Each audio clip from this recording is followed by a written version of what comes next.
আজি আচলতে আমি আপোনালোকক জনাবলৈ পাই সুখী হৈছোঁ। আমাৰ ঐক্যৰ দৰে এটা সামাজিক সাংস্কৃতিক অনুষ্ঠানে আজি এটা যিটো মহৎ পদক্ষেপ ল'বলৈ আগবাঢ়ি গৈ আছে।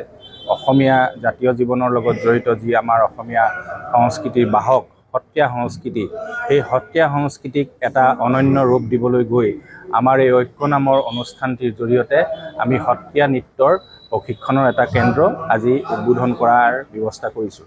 আৰু যিটো অনুষ্ঠান আজি উদ্বোধন কৰিছে উজনিয়াল সত্ৰৰ সত্ৰাধিকাৰ মাননীয় শ্ৰীযুত লক্ষীকান্ত মহন্তদেৱে। আৰু আজিৰ পৰাই এই অনুষ্ঠানটি শুভ উদ্বোধনৰ জৰিয়তে আমি সমূহ শিৱসাগৰবাসীৰ লগতে অসমবাসীক আহ্বান জনাইছোঁ যাতে আমাৰ এই কেন্দ্ৰটিত তেখেতসকলৰ ল'ৰা ছোৱালীক প্ৰশিক্ষণৰ ব্যৱস্থা কৰি অসমীয়া সংস্কৃতিৰ যি সত্ৰীয়া সংস্কৃতি, এই সত্ৰীয়া সংস্কৃতিৰ এটা ভৱিষ্যত উজ্জ্বল ভৱিষ্যত গতি কৰে, তাকে কামনা কৰি আমি আজি এই অনুষ্ঠানটিৰ আয়োজন